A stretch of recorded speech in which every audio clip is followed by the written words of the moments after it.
Good morning.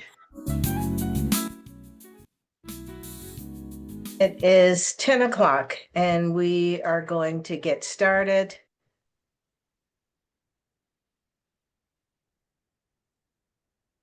Good morning again. I am Ann Wade, one of the co-chairs for this 5th annual Caregiving and Aging Forum. Thanks to each of you who have joined us for this event this morning.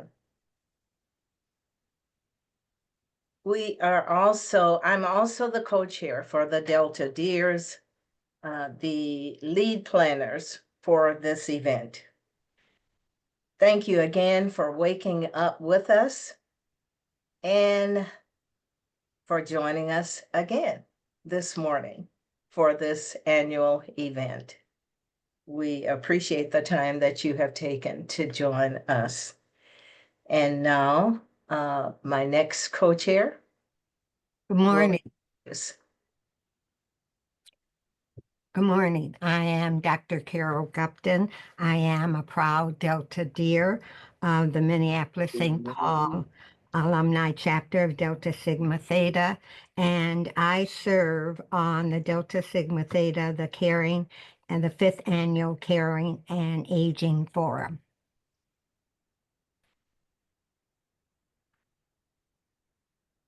Wanda? Good morning. I am Wanda Emanuel Woods. I'm also one of the co-chairs for the Delta Deers. We want to thank each and every one of you for taking time out of your busy schedules this morning to be with us here today. We hope that something is said that will help you or someone that you know as their journey through this life. Please feel free to ask questions in the chat or to our speakers during the QA. Again, welcome and thank you. And now I would like to go over the protocol. If you would share the technology and virtual protocol on the slide.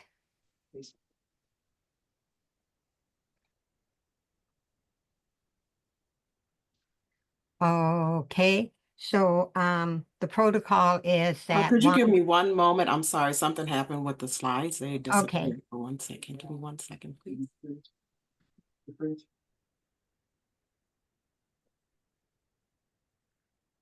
While she's dealing with the slide, I can begin to share that we are recording the forum, and it will be then put on both Facebook and YouTube so that we can also continue to reach a wider audience. If you are not a presenter, then it is important that you both mute and that you turn off your video, and that will help us with our bandwidth. We also want you to know one more slide because my memory is only What she's asking. so Wait 1 second. My slides just went down and I had to reload. 1 second. okay. And we'd also like you to know that oh, good. Okay. Okay, one more. There we go. Okay, I did pretty good. Told you about putting it on Facebook and YouTube. Told you that we would like you to turn your camera off if you are not a presenter. We want your microphones to stay on mute during the presentation until there is a call for questions. And questions and answers will occur following the presentation. We ask that you please use the raise hand reaction or that you type your question in the chat. And then we want to let you know that at the end of the session, that there will be an evaluation survey that we would please like you to turn in and fill out.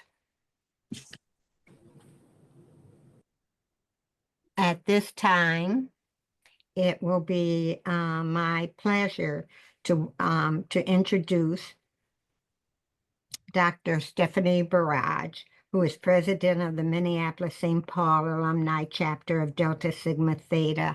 And we're asking Dr. Barrage to please welcome you to our event. Dr. Barrage. Good morning, and thank you so very much, Dr. Gupton.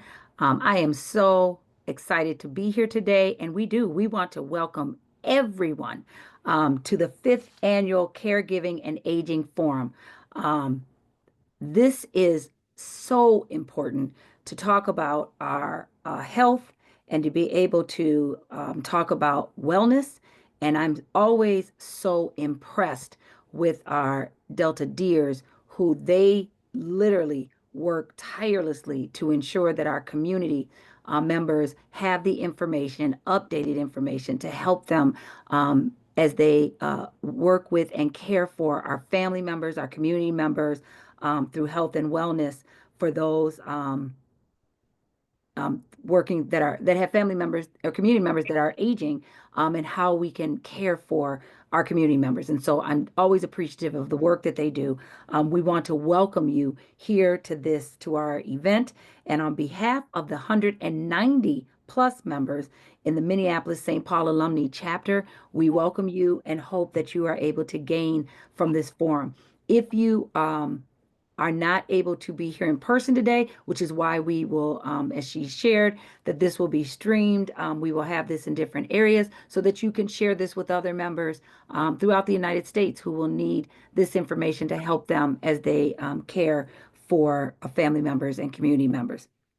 Without further ado, because we want to get to the main event, I am excited to introduce Laverne McCartney Knighton. Now, she is our moderator. She is amazing. I was just with her a month ago where she was receiving a Community Member of Impact Award because this is what she believes in, is helping our community. Why are you So whispering? I am so excited to have her here today. So I am going to pass it over to the awesome, the amazing, the always in community, Laverne McCartney Knighton. Well, good morning, all. Thank you, Dr. Barrage. I thank you for that wonderful recognition. And it is truly an honor to be here today to be able to share with our community and with each other information that will, enlighten us and engage us about caregiving and aging. We know that caregiving for our aging parent and or loved ones in our lives can be rewarding, but it can also be stressful and demanding. So hopefully with today's panel, not hopefully, I know for sure with today's panel, we will be able to gain some learning, get some education around the various topics that we'll be talking about, one being dementia, one being brain injury and stroke awareness. And we'll talk about, we'll have a testimonial from one of our own Delta sisters who's on a healing journey herself. And then we'll talk about in-depth caregiving with our various panelists. So I am just honored to be able to share with you today this important topic, as Dr. Barrage mentioned, is something that we all will have to experience at some point in our lives. We may be experiencing it right now. So without further ado, I will, introduce our panelists, and I'll just introduce them as a total right now. One of our panelists, who is our first one, will not be able to be with us, unfortunately. And he sends his regret. So much is going on in the world today that his ability to be able to present has been hindered by the position he holds in the federal government. So Dr. Kevin Brown, who is Chief of Neurology, Minneapolis VA Healthcare System, and is president of Quintessence Medical LLC, will show slides of his as in his absence. And then we'll hear from Alec Windlebow, who's the Education and Outreach Manager for Brain Injury Alliance and the Minnesota Stroke Association. He will be talking about how to recognize the signs and symptoms of stroke. And then we'll hear a testimonial from Ellen Johnson, one of our esteemed community members and a stroke survivor, and talk about her healing journey. And we'll also hear from Tuesday Glover, who is Program Director for the Volunteers of America and a culturally responsive support and dementia services, as well as Bianca Emmon, who's also with Volunteers of America as a social worker and dealing with culturally responsive support. So in Dr. Brown's absence, other things I can share about him is he's president and CEO of Quintessent Medical, LLC. He's the assistant professor of neurology at the University of Minnesota. He's a great community partner in wellness and partnering with wellness organizations to create the country's first dementia mobile unit to serve BIPOC community. That is amazing. He's an innovator.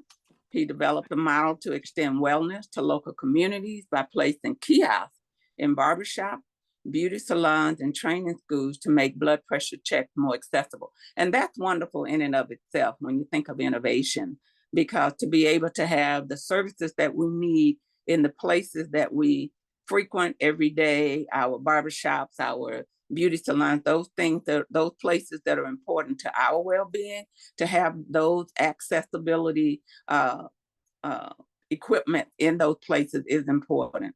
He's also a published author in multiple peer-reviewed journals concerning topics relating to neurological diseases. And he's also a principal investigator on multiple research studies relating to neurodegenerative diseases, including Alzheimer's disease and multiple sclerosis. So he's just a wonderful human being that, you know, we don't get to hear from directly today, but we'll share a few of his slides so that you can have some sense of what he would have talked about.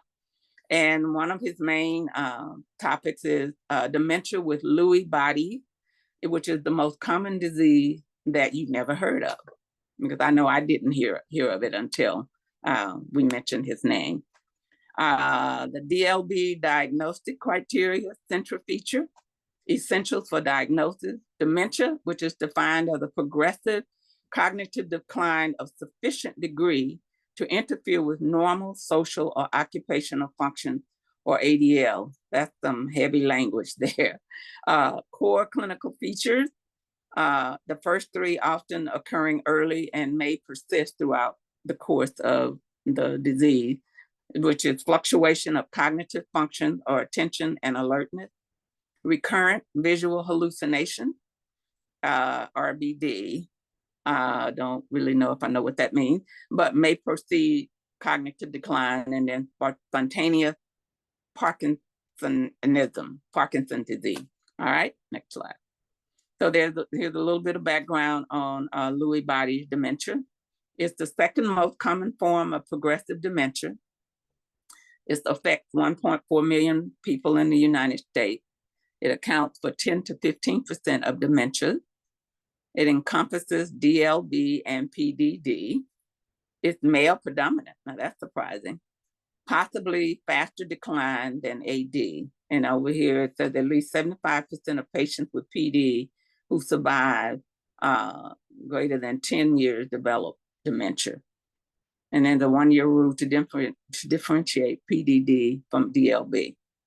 Movement disorder onset greater than 1 year before dementia, and dementia onset less than 1 year prior or concurrent. All right, next.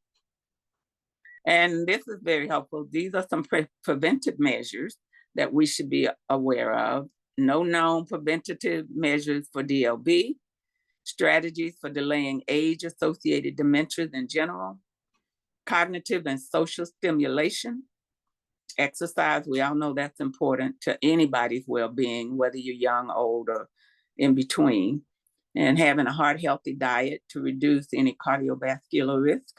And then all have been attributed to delaying the onset of dementia. Great information.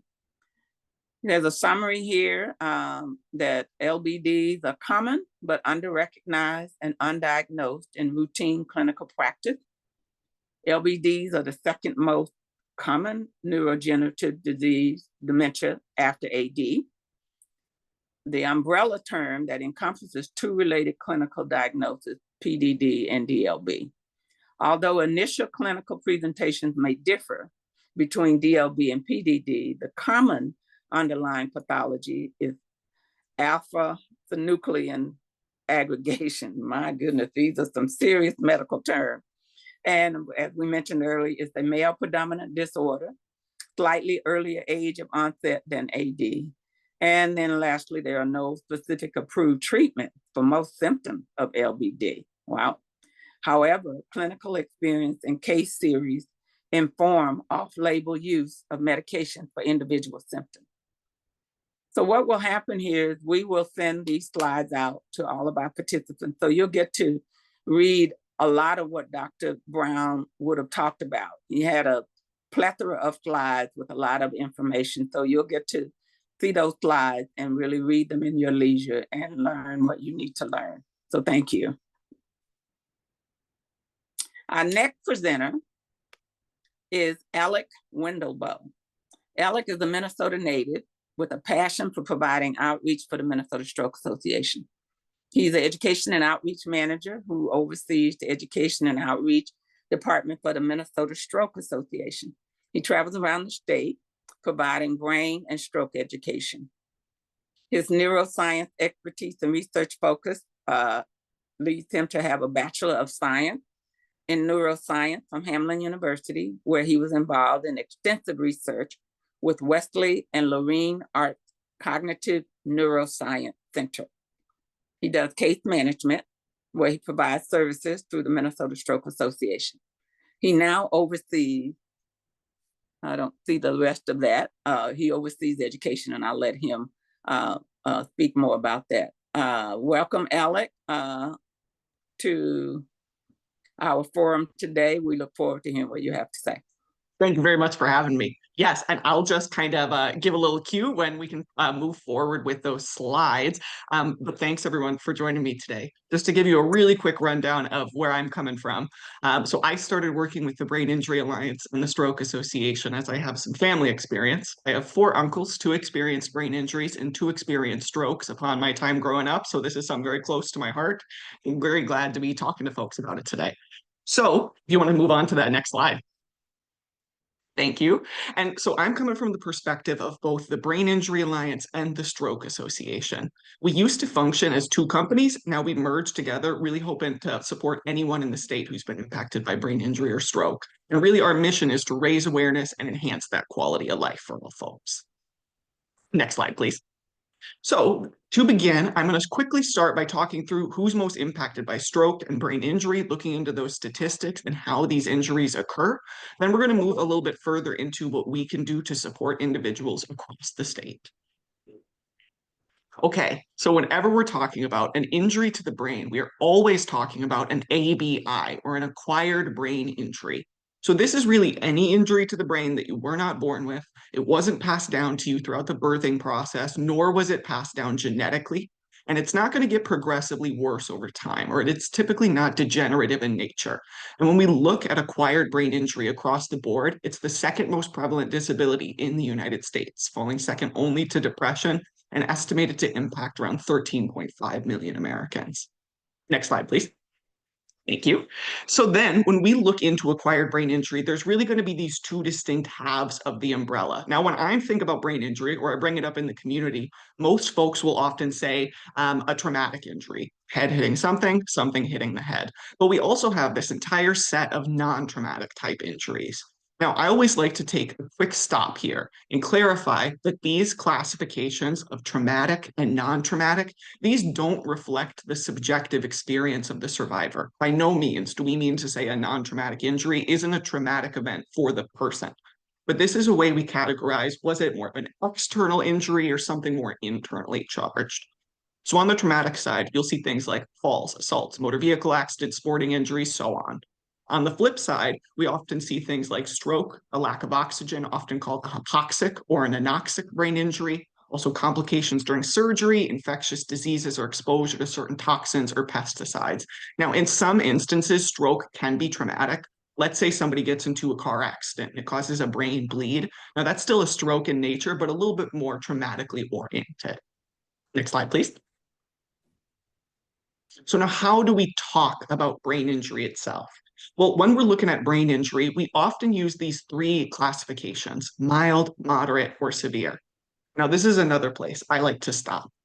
All too often, we put a little bit too much weight into the category or classification after the injury and not enough focus into the symptoms that the person is experiencing. Many of the folks I work with, they may have a moderate injury, but they're exhibiting more mild symptoms, or they may have a severe injury and they're exhibiting those severe symptoms. It really depends on the person and what part of the brain has been injured. But when you see those 3 purple boxes on the right, those will be the big 3 criteria we're looking into to determine intensity. So how long was the person unconscious? How much of a coma state were they in? And if so, how severe of a coma? And how much PTA, post-traumatic amnesia, did they experience? And when we look at injury types, you'll often separate them out by either closed or penetrating, ones that break through the walls of the skull, or those that don't. And typically what we see is the penetrating injuries are far deadlier, but far less common. From about 2000 until 2015, only less than 2% of all military TBIs were the result of a penetrating injury. And terminology is really, really important when we look in the brain injury sphere. Often folks won't really resonate with the phrase brain injury as much as we would like them to, especially if they're a stroke survivor. So we'll often hear things like, I've never had a brain injury, but I've been knocked out. I've had my bell rung. I've had a concussion, something along those lines. Next slide, please. Now, some general statistics. Across the United States, about 7 million people are stroke survivors, and about 5.3 million people are TBI survivors specifically. And each day in the United States, approximately 200 people die as the result of a TBI, and nearly 450 deaths as a result of stroke, unfortunately. Next slide, please. So what you'll see here, and I apologize, my slides are just a little bit small, but what you'll see is mechanisms of injury. So how were these injuries obtained? And I've separated these out based on male and female populations. Unfortunately, there isn't a lot of great data thus far for our non-gender binary individuals, so something we need to do a little bit more research on. But what you'll see in this first graph here is non-fatal mechanisms of injury. So how did someone get injured without passing as a result? And you'll see those big 2 to the far left: motor vehicle accidents and unintentional falls. Now, unintentional falls are really the biggest one we're trying to pour a lot of attention into. This would often be our youngest and our oldest populations experiencing those falls most frequently. Now, what I'll specifically mention is you'll look a little bit to the right in that top chart, and you'll see the section saying intentional self-harm. Really, really minute amount. Now, that looks really different when we shift down to mechanisms of TBI that result in death. So you can see there's a huge skew when we look at the male population and the resulting of a suicide resulting in a TBI. Now, really, this is because the nature of suicide is often a self-induced brain injury, unfortunately. So something we're trying to pour a lot of attention towards to try to keep folks a little bit safer. Next slide, please. Now, stroke statistics overall. There are a little under 100,000 survivors of stroke across the state, and stroke remains the 5th leading cause of death, statewide and nationwide. And stroke risk is going to increase ever so slightly as we age, but anyone can remain vulnerable to stroke. Approximately 34% of strokes are going to happen to individuals who are more on the younger side, below 65 years old. So a portion of the population we want to make sure we're not underserving. Now, brain injury and stroke disproportionately impact the most marginalized groups and folks that already need the help. And often these people are already at the greatest risk. So we're going to talk a little bit more about these statistics and these marginalized groups. Next slide, please. So firstly, stroke demographics. What I want to mention to begin is specifically stroke and women. While it remains the 5th biggest killer of people across the United States, stroke is the 3rd leading cause of death in women and kills about double the amount of women that breast cancer does every year. And specifically, when we look into stroke survivors in rural Minnesota, we see that they face much steeper challenges, higher mortality rates, and a lesser likelihood of being discharged to a long-term care facility following that acute phase. And from 2018 until 2022, there were some stroke death rate disparities, about 22 to 50% higher for Asian, Pacific Islander, African American, and American Indian populations. Next slide, please. Thank you. And now brain injury demographics. Well, among individuals who are experiencing housing insecurity or homelessness, about 50% of them will have a likely TBI history. And nearly all of these individuals with a TBI history will face worse outcomes as a result, leading to further health service usage and further criminal justice system involvement. And there's a really steep overlap when we look at the chemical dependency and brain injury. Approximately 2/3 of people who are in TBI rehab will also experience substance use or substance abuse, and vice versa, really because these two are functioning as risk factors for one another. If you are someone who is using substances, it puts you at a greater risk of experiencing a brain injury. And if you're someone who has a brain injury, it puts you at a little bit higher likelihood of using substances. Next slide, please. And now specifically looking at the prison populations, according to the jail and prison studies, anywhere between 25 to 87% of inmates report experiencing a TBI. So the general incidence is about 8.5%. So even if we lean all the way over to the low end of that margin, a huge, about 3 times as many individuals in jails and prisons experiencing head injuries. And when we get to the higher end of that margin, it could be nearly 10 times as high. And prisoners who have had head injuries often experience worse issues like depression, anxiety, those substance use disorders, difficulty controlling anger and intense emotions, and especially the suicidal thoughts and/or attempts. Next slide, please.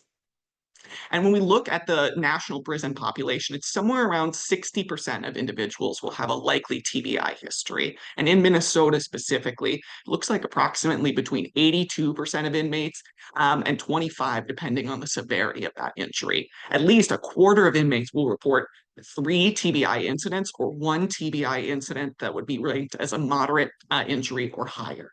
And people with a TBI have about 2.5 times risk of greater or additional offenses. Now, the final demographic piece that I like to touch on is one that I've been pouring a lot of my research towards lately, and this is specifically looking at domestic violence and intimate partner violence. It has now been estimated that the number of women who've experienced a TBI secondary to domestic violence is 11 to 12 times greater than all military and all athlete injuries combined. And this, unfortunately, has been a very historically underserved population, so something we're trying to pour a lot of time into. Next slide, please. So when it comes to stroke, detecting stroke, the biggest thing that I want everyone to take home today would be fast. These are some of those readiness signs, just so you can keep an eye out for stroke symptoms. And I'll go into a little bit more detail into a few of these. The biggest ones you'll see with the new additions, I should say, would be balance loss and eyesight changes, especially eyesight changes that you see in either one or both of the eyes.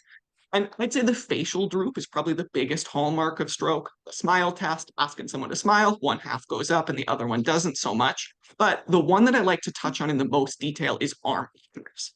All too often, what we see is it's something like mom is carrying a plate to the table. And suddenly, one of those arms becomes weak and she drops that plate. Now, the embarrassment of shattering that plate or, ruining a meal often make mom go isolate, and it can really reduce the timeliness of getting her to the stroke care because we might not recognize that's what's really going on. So something to keep an eye out for, and especially speech difficulties, both understanding and producing speech. Of course, biggest thing, time loss is brain loss. The faster we can get to the hospital, the better our outcomes will be. Next slide, please. Now, for brain injury, this is much more challenging. There is no brain injury detector, and brain injury is often invisible in its nature. Not to mention, survivors will often hide their symptoms and try to push those down. You don't want to be seen as different or other, and especially not as lesser. And one thing I like to talk about would be these possible signs that you may see something like brain injury. So things like reporting a significant crash or a hospitalization, seeing scars in the hairline, being knocked out, or difficulties that worsen throughout the day, which I'll talk about a little bit more. You see my little jar of change towards the right there. It's the analogy I like to use when thinking about your mental energy for the day. So think about most of us being neurotypical, for myself at least. So when I wake up, pretty full jar of change, depending on how much sleep you got the night before. You're waking up in the morning, say making your breakfast, brushing your teeth, spending a dime, a quarter there. But because you've done these things before, you can usually estimate how much is this going to cost me and budget your day accordingly. But for brain injury survivors, this often becomes more challenging for a couple of reasons. One, the brain heals while we sleep. So some of the energy that would be used for tomorrow is being consumed today. And after brain injury, it becomes more challenging to say, how much is this going to cost me? leaving many survivors getting to a certain point in their day where they're out of steam. There's no more change in that jar. And that's often on our end where we see folks lashing out, getting frustrated at their friends or their family, or really not being able to hold down some of those more intense emotions. So something to keep an eye out for if you see those difficulties really hitting a certain point throughout the day. Next slide, please. So now that I've talked just a little bit more about brain injury and stroke, I want to reference what we do and how we can support you guys or someone you meet. So I'll go into the most detail into these first three you see: resource facilitation, education and outreach, and public policy. But like was briefly mentioned, we also have a case management department. That was my role before taking on the education and outreach side of things. And those folks really help to manage those home and community-based services provided through someone's waiver program. And we have volunteers. So I like to say these volunteers really work with us twofold. We have many volunteers who, let's say they want to get back into the workforce. They want to resume employment after stroke again. Well, they can come with us to regain some of that employment-related skills in a way that's going to be understanding of the brain injury or stroke. We also have volunteers who, let's say I'm doing an event like this and I'm going into the community. I always like to bring someone who's a survivor with me so they can share a little bit about their lived experience. So let's say someone in the call meets someone and you're like, wow, your story is amazing. Don't hesitate to give me a ring. I'd love to highlight some local voices. Next slide, please. Okay, so the big program I want to highlight to everyone, resource facilitation. So this is the program that everybody can take home with them because it's entirely free. This is a grant-funded program. It's actually partially funded by the DUI relicensing fee to help kind of get folks who may have gotten their brain injury from an accident on the road to recovery. And this is really a phone-based telephone support program. So the person would register either online or giving us a call, and that resource facilitator would regularly call and check in, see how things are going, and help them find some resources. So these folks are really good about educating about brain injury or stroke, really honing down on what the symptoms are and providing some helpful info. Not to mention, they can often just be that nice person to talk to. We know it can be hard to put extra stress on your loved ones or your supporters and people who are already helping you. So having someone like this you can bounce ideas off with and get some support from outside of the family unit can be really helpful. And I like to mention that we have facilitators that are geared towards each region of the state. So they're familiar with what's out there, what could be of help to that person. So feel free to give us a holler if there's more we can do here. And this is not limited to survivors, open to caregivers, families, and professionals as well. Next slide, please. And when we're looking into authorization for resource facilitation, it looks like my link must have gotten lost there, but you can find that one on our website.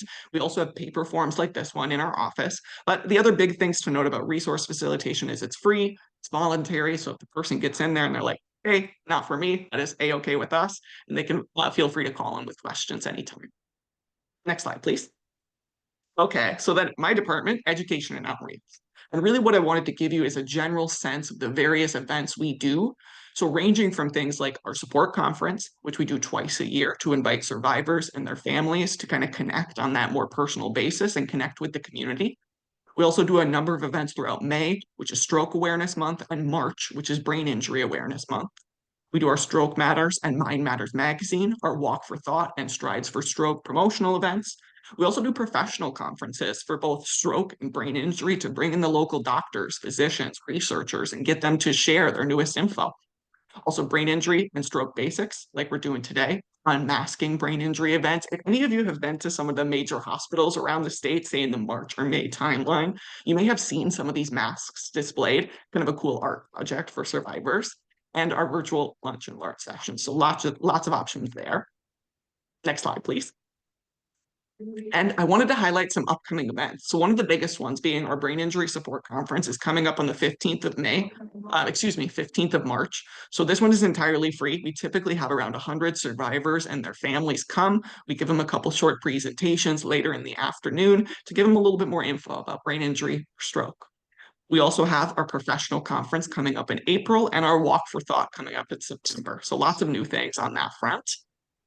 Next slide, please. And then brain injury and stroke basics. So this is kind of my brainchild. What I've been working on for the past couple of years is getting this nice series of educational sessions.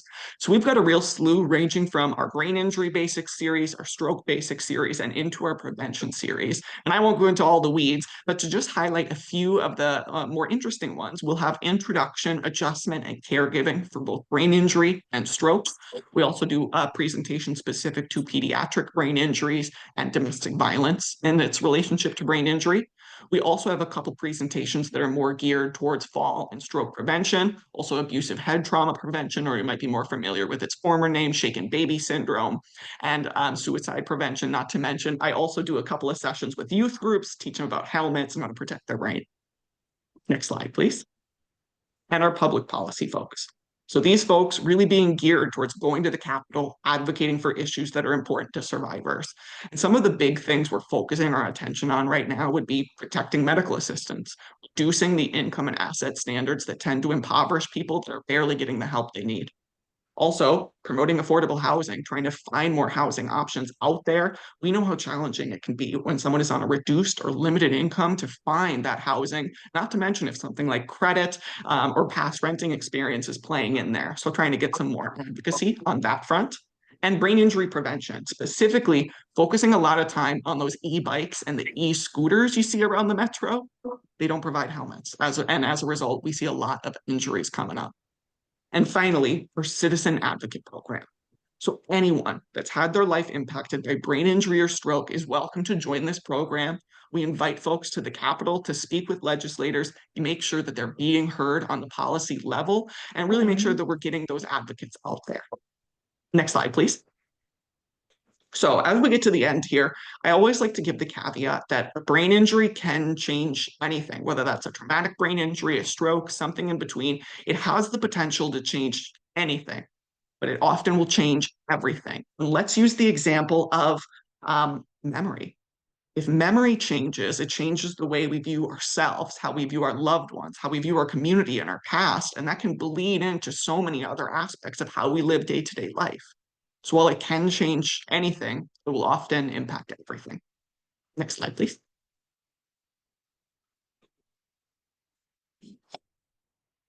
So some new and upcoming things to highlight. So the support group leader network is one of the biggest things we're super excited to talk about. One of my colleagues has really been spearheading this program for the past couple of years, but we're trying to bring together all of the support group leaders across the state, give them a great way to connect with us and with one another, get some support from those various support group leaders. So lots of new things coming out on that front. I'm also happy to report we've created some new educational guidance, specifically for things like memory systems, personality disorders, and their overlap with brain injury, and lots of other things in between. So give me a holler if there's a specific topic you're on the hunt for. And of course, our Brain Injury Support Conference, as I mentioned, coming up on the 15th of March. Lots of great opportunities there. And the next slide, please. So to summarize, no matter how mild or severe the brain injury or stroke, nearly everyone can benefit from something like RF, even if it's not us. Finding some type of way to facilitate those resources and make sure the person has a way to express themselves and be understood. Both individuals and caregivers can be referred to us at any time. It's both voluntary and confidential. And if you don't want to be referred, that's a-okay too. You can just call in with questions and we'll get back to you. But by recognizing and addressing the symptoms of brain injury and stroke as early as possible, we're setting folks up for the best road possible to recovery. And probably the most important thing I'll say, going back to normal is nowhere near as important as developing the new normal. All too often, I meet lots and lots of stroke and brain injury survivors. They'll say, you know, I used to be the primary breadwinner. I used to be the primary caregiver, and now I'm struggling to keep myself going or get myself out of bed every day. And it's because you're comparing yourself to a brain you may no longer have. If the brain changes, we fundamentally change. So don't put yourself in shoes you may no longer have. Work with what's in your ability today to make that new normal as best possible. And don't forget, we're here to help. If you need some more support or looking for ways to get back out there, give us a holler. Next slide, please. And we are located in Roseville, Minnesota. you can feel free to utilize our website, our phone line, our email line, and it would be very similar for the Stroke Association. That would just be strokemn.org. And if there's any questions on that, we like to call ourselves sister organizations that are served by the same staff. So if you reach one of us, you'll reach both agencies. Next slide, please. And I want to thank everyone for your time and for your attention. And I'm not sure if we're doing time for questions right now or Q&A towards the end, but if there are any questions right now, I'd be happy to answer. Hi, Alex. Thank you so much for your time. There's a question in the chat from Laverne. She says, how is it that one person can fully recover from a stroke and others experience much more trauma? Any thoughts there? Great question. A lot of that is through the mechanisms of neuroplasticity. So neuroplasticity being our brain's ability to rewire and make new connections as needed. So following a brain injury or stroke, we see a pretty intense spike in neuroplasticity abilities. We really think that that's the brain trying to heal itself and rewire itself. Some of the biggest things we see is the more energy the survivor puts towards rehabilitation in that acute phase, the better off they'll be in the long term. The big issue we see is folks might lose some of that motivation or that self-confidence in those early stages when neuroplasticity is high. We might see a reduction in abilities in the long term as a result. Great question, Laverne. Thank you. And another question as well from Laverne is, how does your education and outreach group or information gets distributed and communicated? So really excited about what you did share. The question is like, how do you distribute and educate about that? Absolutely. So thankfully, the agency keeps things pretty flexible for me. So that would largely be myself. I do a lot of traveling around to the various hospitals, dropping off educational materials, coming out in person and doing sessions. So I'd probably be your best point of contact. Give me a holler. Thank you so much. Are those all the questions that we're going to entertain at this point? Alex? That's all the questions that are left. Yeah. Okay. Well, thank you, Alec.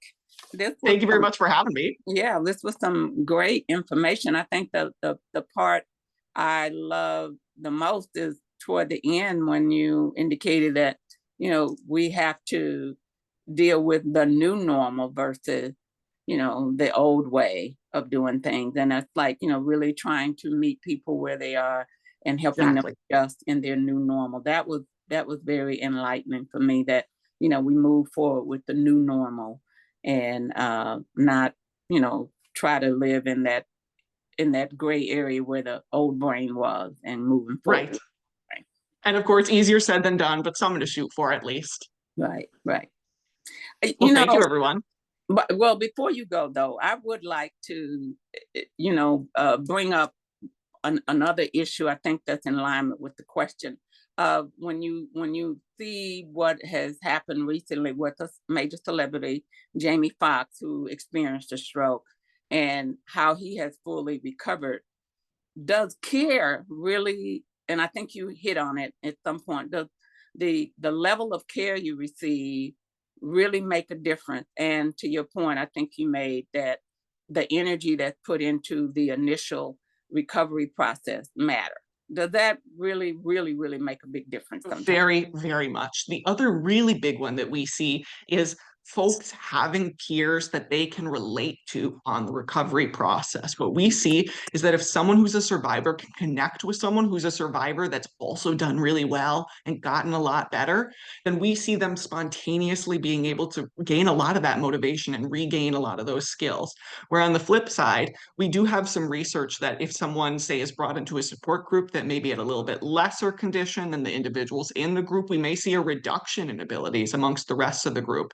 So really trying to take that, I think they call it that positive deviance approach, and looking at who is really succeeding in the community and highlighting those people as much as we can. Amazing. So thank you again. Good information. Thank you. And I hope we all will take heed to what Alec has shared and really ask questions and utilize the resources that he has left us to peruse. And next, we're excited to actually hear from a stroke survivor, Ellen Johnson. Ellen is a wonderful community volunteer. She's worked for the Alzheimer's Association and Volunteers of America as a community speaker for 10 years. She's represented the Alzheimer's Association at National Conference in Washington, D.C. Kudos, Ellen. While there, she met with the Minnesota State Representatives advocating for Alzheimer's funding.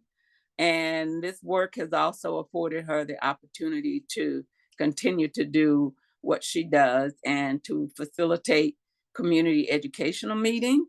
It has helped her further the understanding of the Alzheimer's disease and providing resources, support, and caregivers information. She's been a 10-year caregiver for her mother.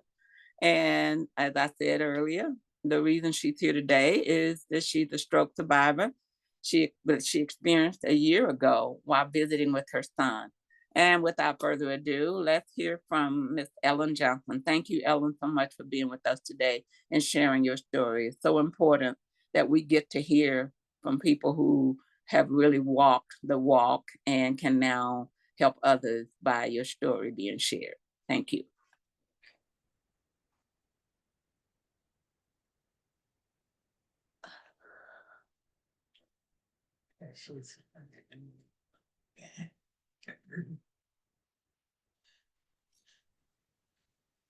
Is she on mute? No, it's on, she's off mute. She can change the next slide. Okay. Have the next slide. Okay. Okay, hello everyone. Thanks for having me today. I have experienced a medical emergency while I was visiting my son. And it was a good day, but as I was preparing to go to bed, the day shifted from ordinary. Something shifted. I noticed a change in my speech, and my son noticed a change in my voice. And that was, I was having difficulty going up the stairs. Next slide, please. So my son, he is a retired fire captain, and upon hearing my change in the speech and the difficulty with the stairs, he quickly called 911. So I had a 2-week hospital stay, and upon arrival at the hospital, it was confirmed that I had a stroke, and my journey towards healing began. So the recovery I had included physical therapy and relearning things that used to come so easy to me. Next slide, please. I had a lot of frustration. I struggled with time management and what had been ordinary tasks for me. The things that were so easy for me were difficult, and my frustrations grew stronger. I did go through some depression. Frustration led to depression as I fought through the challenges. I had to learn to have patience and accept the journey I was on. My family and friends were very vital to my recovery. The family and friends' encouragement and support were essential to my recovery and healing journey. Next slide. Oh, okay. Is that the end? So is there anything else that you want to add to what you said before, in addition to the slides before we go to the next? No, nothing else. Okay, so she's all done. They will ask questions at the end. Okay, all right. Well, thank you, Ellen. Certainly always good, like I said, to hear from a survivor, and we're grateful that you are a survivor and that you were able to have it caught in time, and it goes back to those acronyms, acting fast, so that's important. And Alex, do we have any questions from anyone in our chat? I don't see any questions in the chat. But it might be a good time to everybody take a moment to just thank your brain, because it's keeping us going for Right. everything. It really is. It really is. I mean, and we are grateful to have other survivors on this call too. I think I saw Dr. Joy Lewis in the attendee roster. So we as an organization can be grateful that we have our sisters still here with us. Personal story for me, I lost a dear friend in November to stroke, and it just, it varies. So it's definitely something that we can be grateful for, that, those of us who have experienced it through our loved ones, and we're watching it unfold, and we're seeing the survival rate, and we're seeing them continue to carry on with their lives. It's important, but being grateful for our brains, being grateful for the caregiving system, the healthcare system that is addressing our needs as African Americans. We know that, healthcare system hasn't always been kind to us. So for all of those who have, done greatly in recovering, we're thankful for that. So thank you again, Ellen, for sharing your walk and your journey. I think, is there anything else? Oh, and I see some other notes where Shirley Frank, because she experienced one 15 years ago.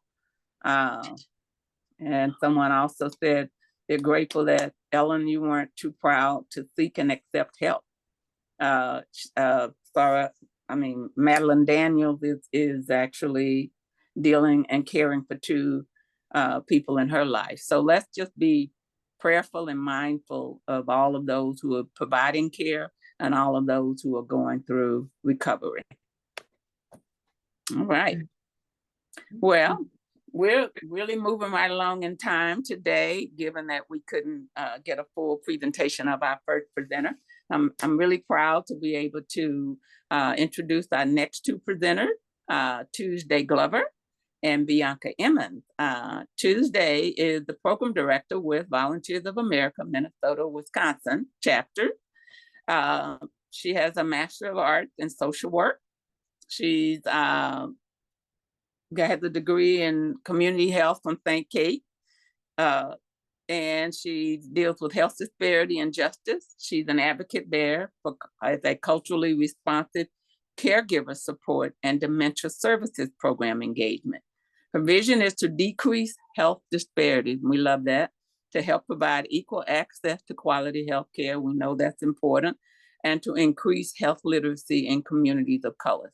And along with her is Bianca, who's also, Bianca Emmons, who's also a social worker with Volunteers of America. She works in support caregiving through the culturally responsive caregiver support and dementia services. She's an advocate for creating space and support systems for families caring for loved ones with dementia. And she's also a community educator that informs and brings awareness to the community on dementia to help with prevention and strategies for families as they support members living with the disease. Welcome, Tuesday and Bianca. Thank you. Thanks for having us. I want to give a little bit of information about Volunteers of America.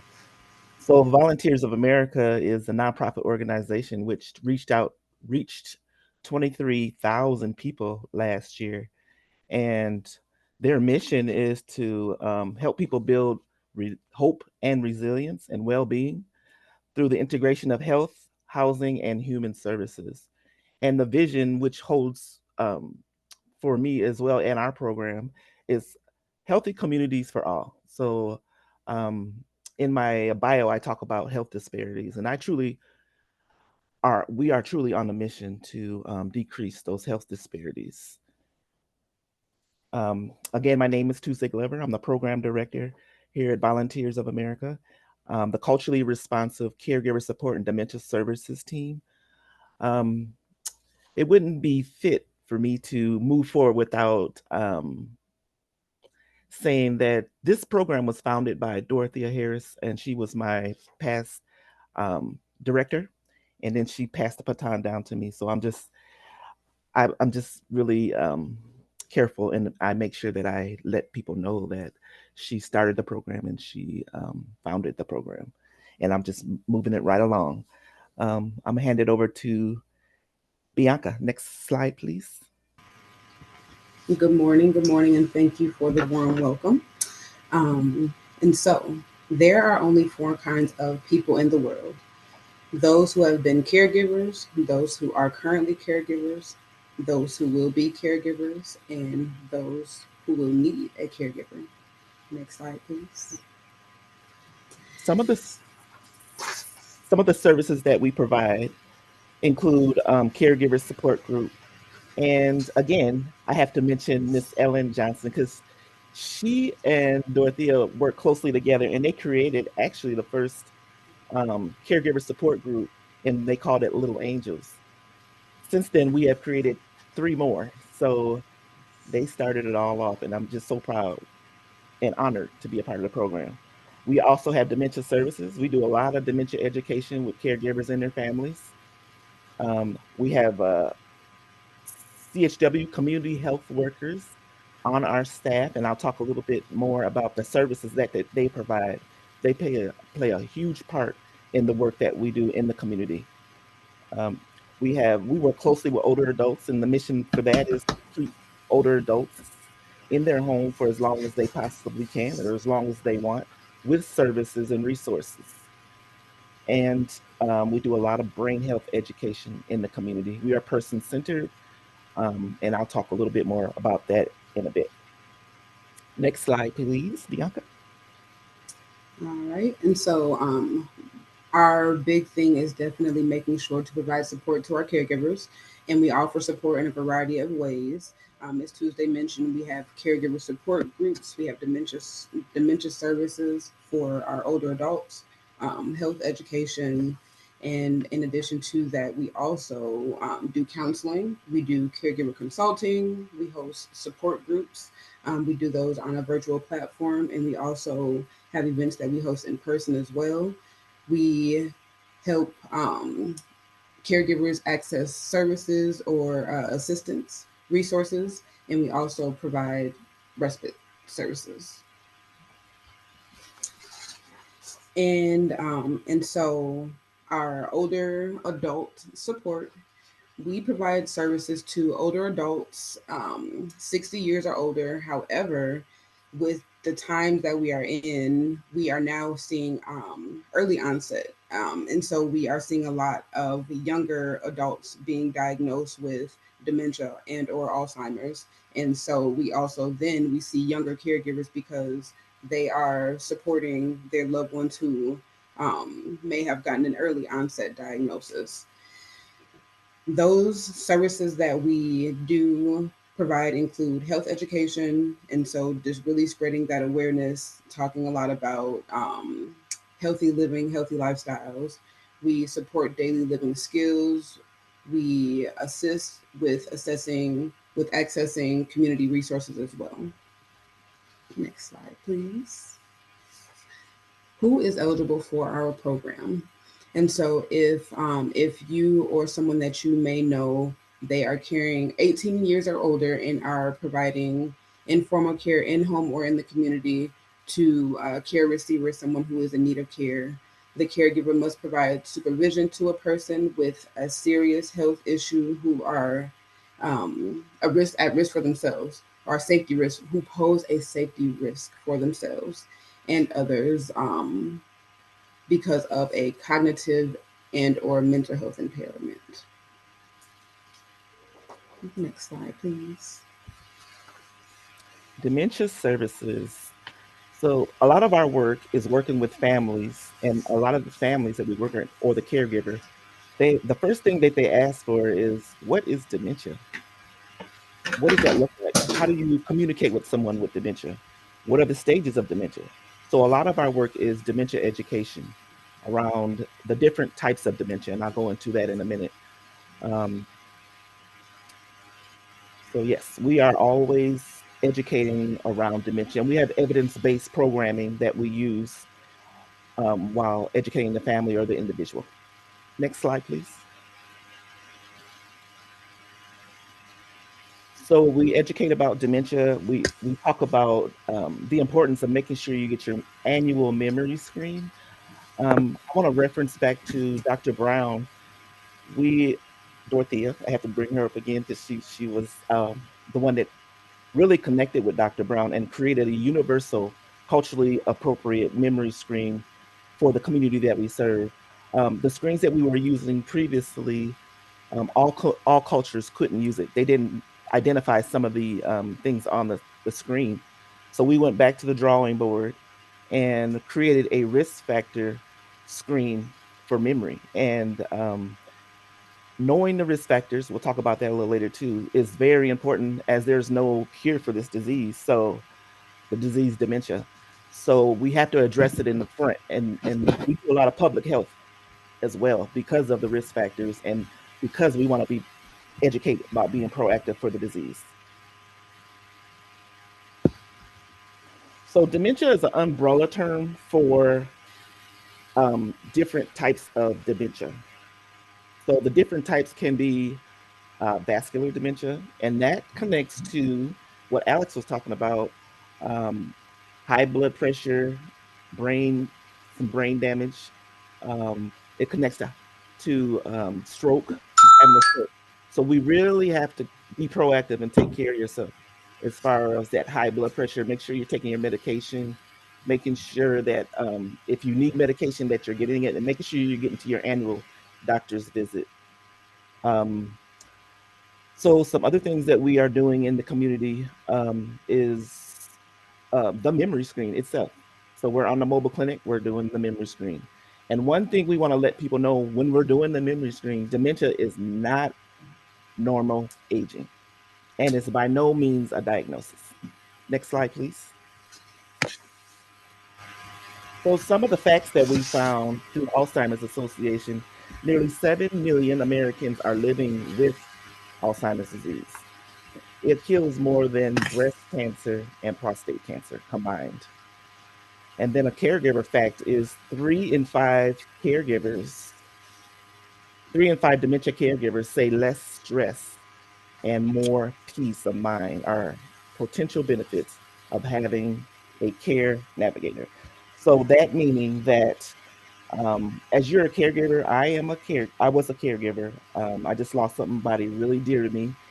And that's why I'm out here just advocating about the importance. If you are a caregiver, it can be really stressful. And so you have to create coping skills to get you through that. And we talk about those on our platforms. We have a virtual platform. So yes, make sure you are taking care of yourself, please.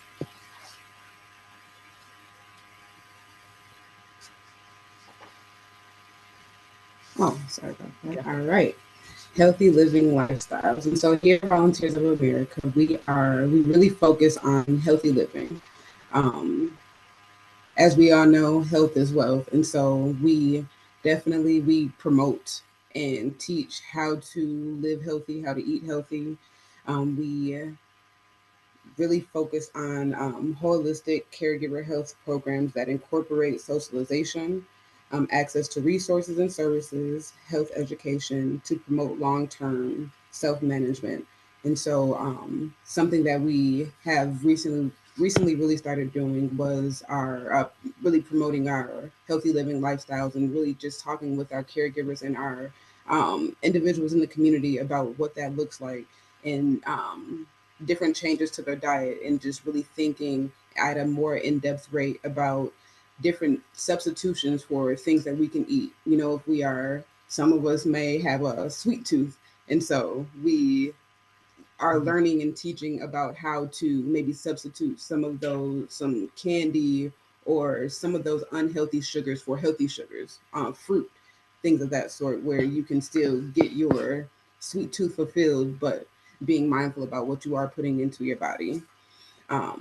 And so ways to be proactive when we are talking about brain health education, eating the healthy foods, just being mindful of what you are consuming and what you are putting into your body, getting annual memory screens. If you are going to get your heart checked, get your brain checked. It all works in unison. It all works together. Have a commonality, have a community to reduce isolation. And so just making sure to be social, whether that be going to the YMCA or going to your church and having time with your family, things of that sort, where you can have some of those interactions and be social. We really talk about exercise, making sure to move your body, and finding creative ways to reduce stress. Brain activity is really, really important. So making sure to keep your brain going, whether that be through finding a new hobby or exploring a hobby that you might already have. Doing puzzles, playing games, solitary, just something to kind of keep that brain going and really challenging some brain activity. Blood pressure checks, as Tuesday have mentioned, just making sure to be on that as well, because that could be an indicator that something may be going on internally. And so making sure to be proactive in those ways. Next slide, please. Thank you. I wanted to go back and just talk about the food. We actually have evidence-based programming. So we're working with someone from the University of Minnesota because we still like to have our greens and fried chicken. So we have Jonah, he comes in and he's pretty good actually. So he made some greens and then um, we don't have to have like the real salty. Salt is one thing we try to take out of our diet if we could, like ham hocks or something like that. So we try to make it, he makes it tasty without having to have all the fats and stuff like that. And it's quite interesting. So just wanted to put that out there. If anybody's interested, please let us know. Or how to make fried chicken without actually putting in the grease. So just a heads up. So if anybody's interested, please let us know. So now I want to talk about the community health worker services that we provide. Bianca talked about our Healthy Living Lifestyle Reset program. So we are funded through the Minnesota Board on Aging to do a healthy living lifestyle reset for our caregivers, families, and older adults. So what that means is if there's anything that a community member wants to work on, it could be mental health. We talk a lot about mental health. That conversation, it used to be limited, but we're trying to get rid of that stigma and really have the conversation around seeking treatment for mental health and making sure, and it may not look like laying on the couch or, with a therapist, but it may be more like having round table discussions with community members with, certain topics, especially with the things that are going on today. It's good to let it out, air it out, rather than to hold it in. So wraparound services could mean somebody is looking for education around diabetes, if you're a diabetic, if you want to get in the gym more, if you want to take the evidence-based nutrition class. So whatever it is, it's individualized. So whatever it is that you were seeking a better wellness on or in, you just let us know, give us a call. So our community health workers also, they do our outreach, promote advocacy, assist our clients through healthcare needs, support groups, and education. Next slide, please. I want to kind of brag on our community health workers because they're the main ones. They go alongside our social workers, myself and Bianca, and they are the ones that provide the education. We provide at the health fairs, they're doing the blood pressures. We have a nurse, Keisha, on the mobile clinic, and she's doing the cholesterol and the diabetic A1C or glucose check while we're there. We're doing the memory screens right on the mobile clinic as well and in the community. So it's a person-centered approach and a wraparound services for our community members, and we just really enjoy it. So we also table events if we don't have the mobile clinic there, and we're doing those health screens there, the education right there. We're at the YMCA North quite a bit.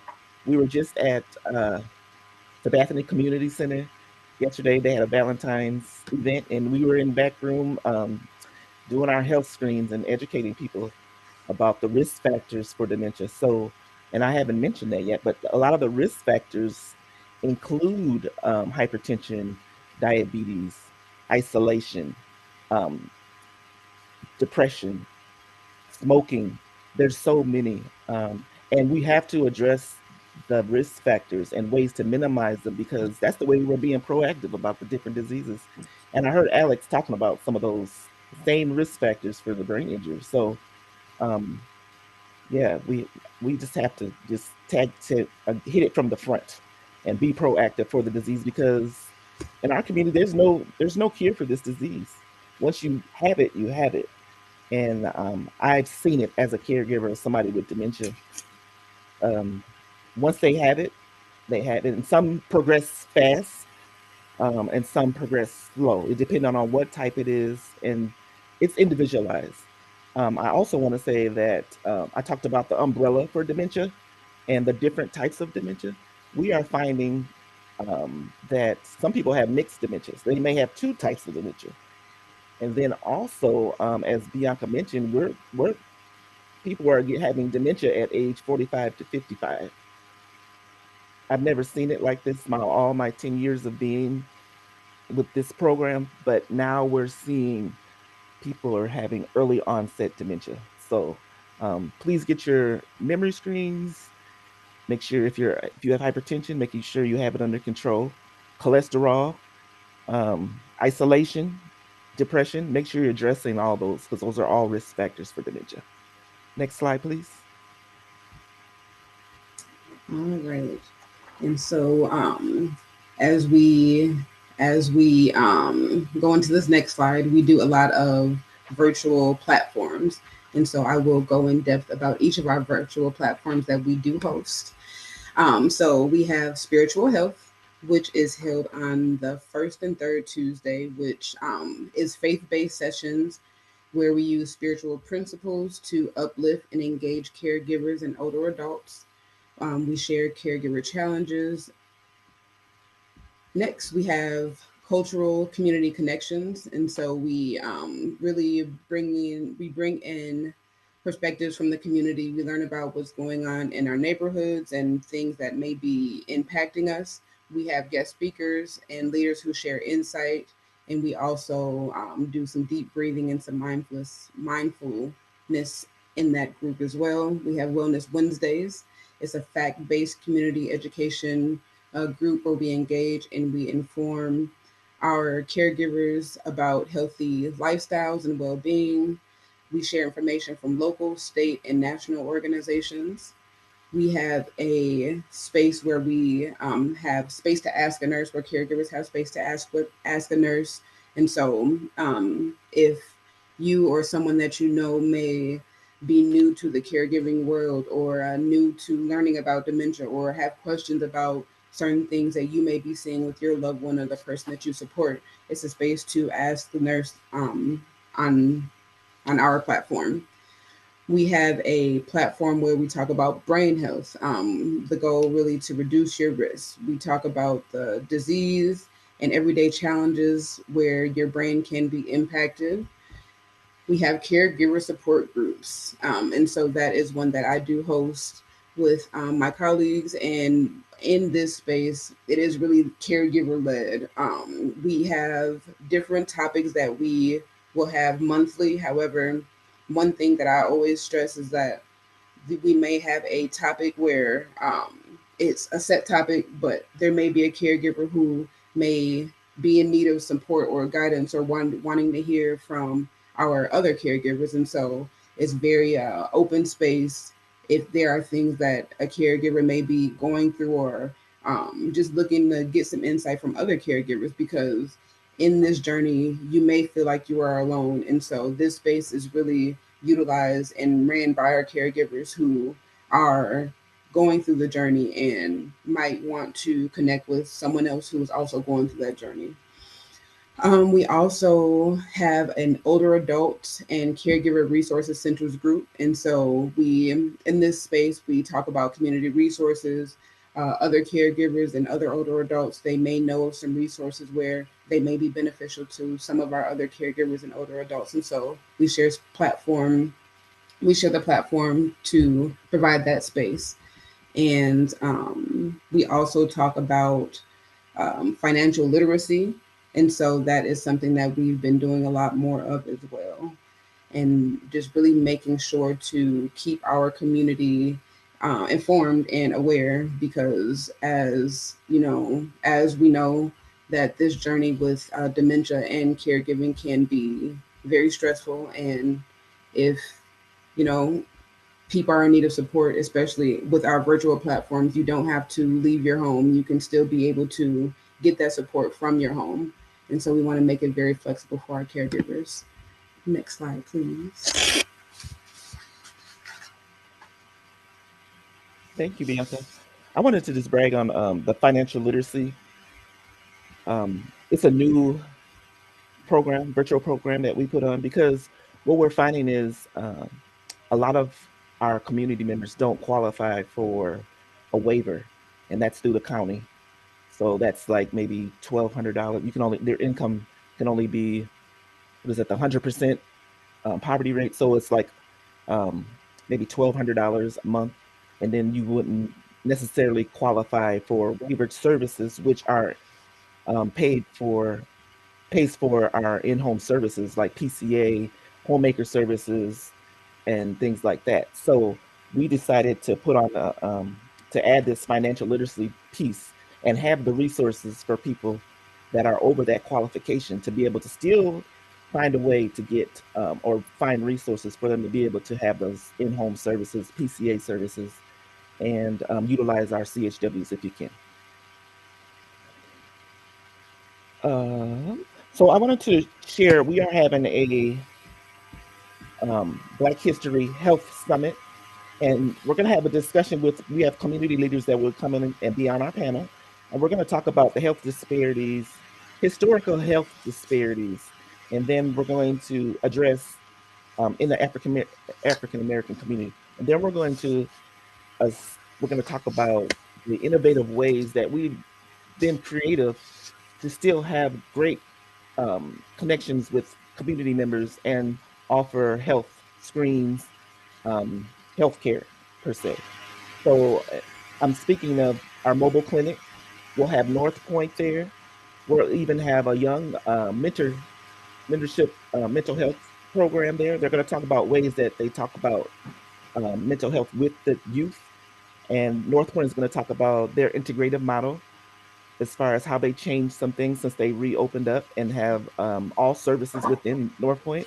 And then we'll talk about our mobile clinic and just being able to share our services and how we are wraparound services, and we address the whole health of a person. So I just wanted to share that. Can you go to the next slide, please? So this is our Healthy Aging Mobile Clinic, and this is where we will pull up to community organization. There was a little buzz in my ear. I'm sorry. And we're doing the health screens again. So we have the registered nurse on the mobile clinic, our community health workers, and Dr. Brown really helped us get this going. And Dorothea, we first got it, I want to say 7 years ago, and we're still person-centered. So if you're having the event and you would like for the mobile clinic to be there, just let us know. We're going to be at Mount Olivet next month with the mobile clinic, doing health fairs all summer long. So just let us know if you would like to have the mobile clinic there. So the reason why I wanted to talk about the health screens and memory screens, we are, like I say, person-centered. So we can come to you, or you can come to our office, or we can bring the mobile clinic, however you would like to have it. And just really focus on minimizing the risk factors for dementia. We can, if you want to get a memory screen, I know we were at an event last week and people are wanting to just make an appointment, a one-on-one appointment with our nurse and the community health worker and do like blood pressure, cholesterol, A1C, and memory screen right in the privacy of their own home. So please let us know if that's something that you wanted to do. Next slide, please. All right, and we are on Facebook, Culturally Responsive Caregiver Support and Dementia Services. Please like our page to get updates, and you can also reach us through there as well if you're on Facebook. And yes, and that is the end of our presentation. Does anyone have questions? And also, I did see somewhere in the chat where someone mentioned that they were a caregiver. And so our helpline is also on there as well. I can put our number in the chat. Please feel free to reach out if you have questions, if you are a caregiver who is in need of support, if you know a caregiver who is wanting support, open for support, or interested in getting more information, please feel free to pass our information along to them as well. We appreciate your time. Thank you. Well, Thank thank you. you. There are quite a few questions in the chat now, just showing. So thank you, Tuesday and Bianca. So you got everybody wondering if they got dementia at this point. But the questions are, what age do you start getting a memory screen? Well, like Bianca and I were mentioning, we're getting caregivers that are coming in like age 30 to 40, and the person that was diagnosed is 40 to 55. So what we have done in our next year, fiscal year, we are addressing and asking and collaborating with the Minneapolis Public Schools, hopefully, to put brain health and dementia health on the middle school to high school. So we want to start educating younger because this disease does not discriminate. And so we want people to get it before so they'll know how to eat, those 13, 14, 15-year-olds, and they won't wait till they get seniors to find out this information. Is there, so with that, there's the question around, is there medication for dementia? And I think I'd add a part two of that. Is there something that can be done to prevent dementia? Okay, so part one is there is medication. However, it's no cure for the disease. It just takes care of some of the behavior. So if somebody is sundowning, they could take the medication and it can help them sleep. If somebody is hallucinating, they could take medication for that. But there is no cure to turn the brain back, what is that word, normal? There's no, once you have it, you have it.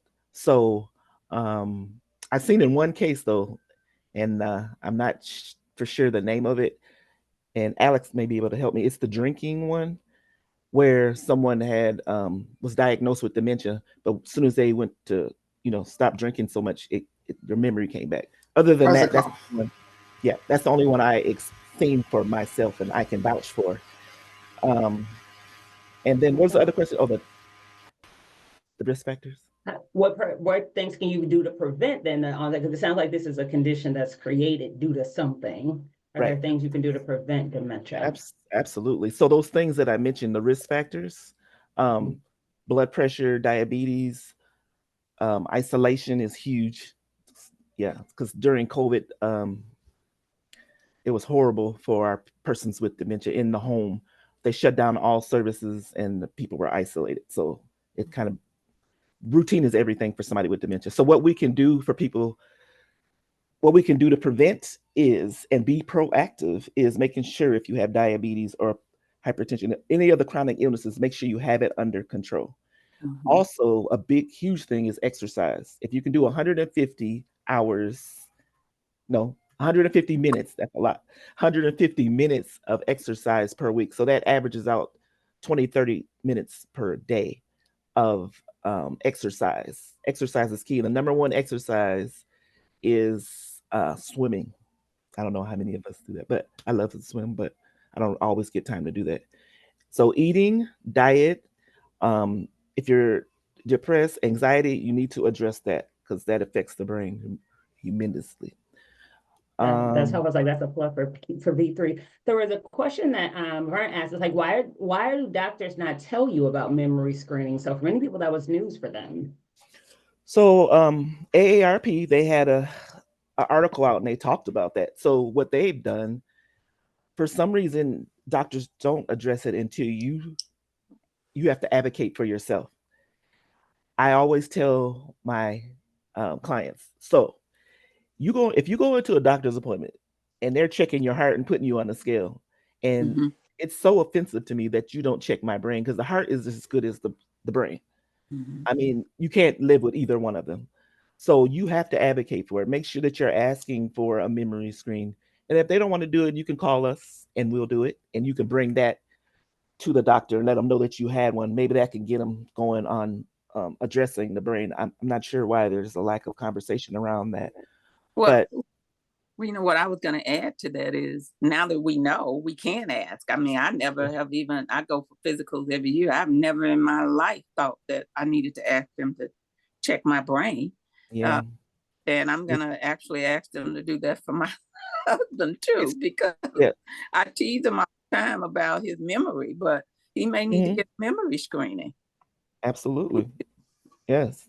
So at the wellness visit, AARP has they have an article and they're talking about how they added to your wellness visit memory screen. And I don't think a lot of people are aware of Yeah, that. sure. So just education, I think, and then making sure that we advocate for a memory screen. That's perfect. Wanda Emmanuel Woods asks, are strokes preventable? I think that's Alex's question, but I think diet and exercise again, Alex. All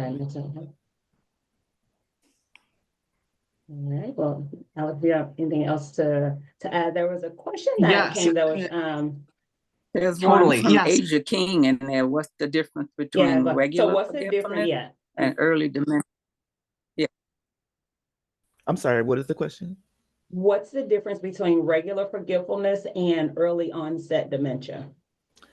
Okay, so I'm glad she asked. I was supposed to talk about that, but it's called the Alzheimer's Association. They have a booklet out. It's called Early Warning Signs. So, so one of the differences is if you lose your keys. I'm doing an example. You could lose your keys, and we're looking for these keys because we really want to drive our car or lock the door. So if you find them a week later and you're still looking for them, you're okay. A person with dementia would look at the keys and say, "What are these keys for?" Or they would be in a pan while they're cooking or something like that. So that is a good example of what normal aging versus what dementia looks like.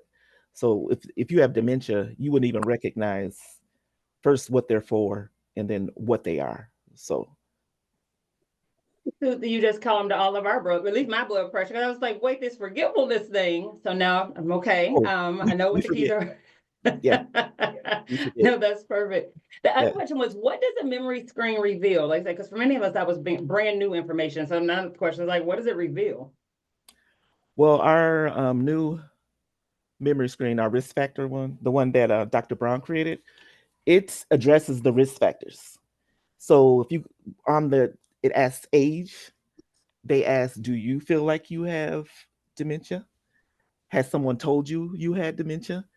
It asks, do you have high blood pressure, cholesterol?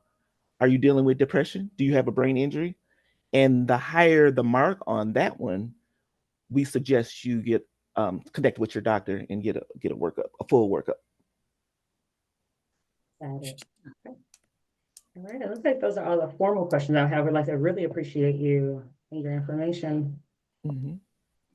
No problem. Yeah, thank you so much, Tuesday and Bianca. This information I think has been very eye-opening for so many of us. I mean, learning that swimming is, one of a key exercise, and we all know and understand how much exercise plays in keeping us healthy, but also our diet. I mean, I saw a lot of comments in the chat around, how we can change how we cook our food, because we all know we love our soul food, and it can still be healthy. It doesn't have to be unhealthy, and just making sure our diets reflect our will and our desire to continue to live a long, healthy life.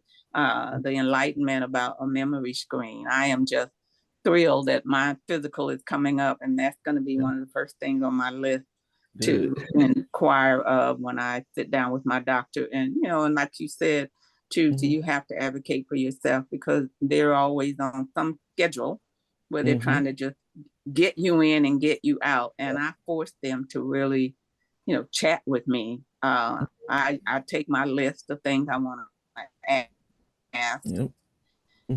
And, I don't let them rush out of the room and, put me on the table and then wham, bam, thank you, ma'am. So thank you for this information. I see where, and also in the conversation from Tanya Branford, that, she get a memory screen without even asking for it perhaps because of their family history. So, and maybe that's why I asked you about family history, so that they can, know what kinds of things they need to look for. So that's helpful to know too. So again, thank you both so much for this great information. At this point, I think we are where, Miss Ann, what am I supposed to do next? Okay, so excuse me. We are, if there are no more questions, we are at the point where Wanda is in charge of the Caregiving and Aging Forum survey.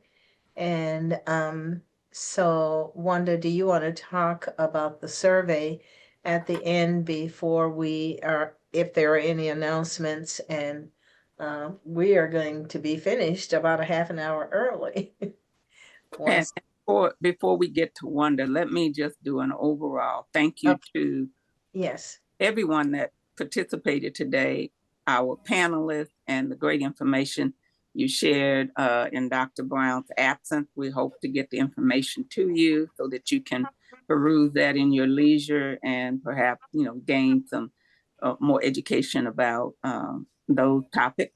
And I think everything today was just great information for all of us, no matter what age we are. And to all of our panelists, thank you again so much for providing such an in-depth knowledge and information for us to take with us. Thank you. Okay. Thank you, Laverne. We really appreciate that. And I just like to ditto and say again, yes, thank you to all of our presenters today. Just to kind of wrap up a little bit, health is a journey. It's not a race because you need to do something about it every day. Mm-hmm. You need to be the advocate not only for yourself, but for your loved ones. Take your list of questions to the doctor. Yeah. Go down each question, get them answered. If they're not answered, don't leave the room. Family and friends are important in the healing process. Eating healthy is important in the healing process. Exercising is important in the healing process. Get your memory screen done. Ask about your health. Get your cholesterol checked. Do you have high blood pressure? If you forget something today, but you find it tomorrow, you still might be okay. It might be just a little stress. So please, look after yourself, look after your loved ones, and be healthy. Last but not least, we do have a survey, and we are going to drop that in the chat for you. So if you would take a few minutes and please answer, there are 5 questions that we would like your input on. It will help us determine what our next forum topics will be. So please take a few minutes if you would. And I believe, let's see, has it been dropped in the chat yet? It has. It has. Okay. So please click on the link if you would and complete that so that we will have that information. While you are doing that, are there any announcements that we have coming up that we would like to make? If you want to raise your hands, I'll look for your hands. There are any announcements?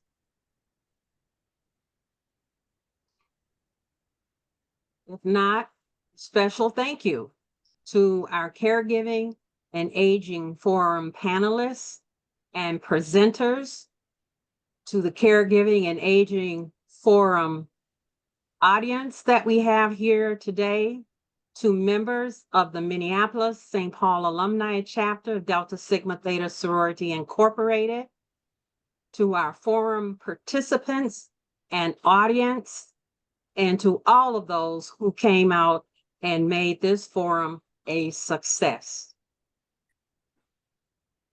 Dr. Barrage, do you have any comments?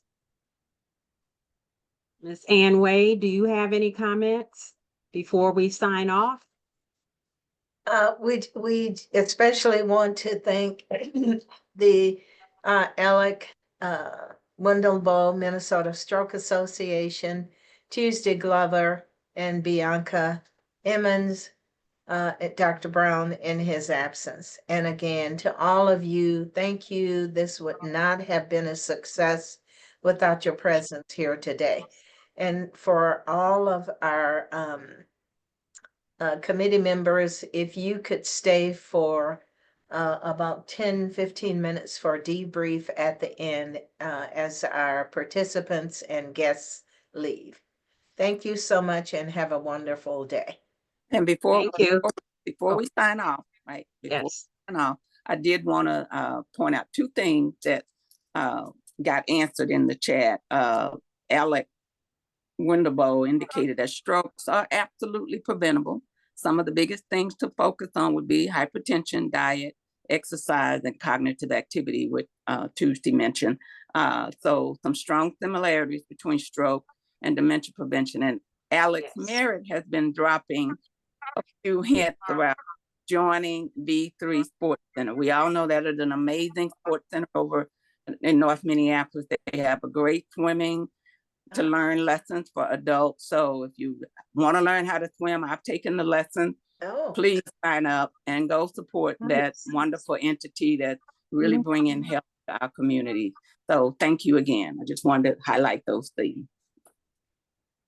so thanks again to Thank all you. of our team members, committee members, Laverne McCartney Knighton, our wonderful moderator, Tamara Williams, who does an excellent job, Adrian Thornton, who's the first time here, Alex Merritt, who's always on point, Lois McCrae, Muna Watterson-Smith, Shirley Frank, our photographer, Brittany Apati, which is her first time, Dimris Stockman, who's always there for us, Virginia Clay Chisholm. We thank you, thank you, we thank you.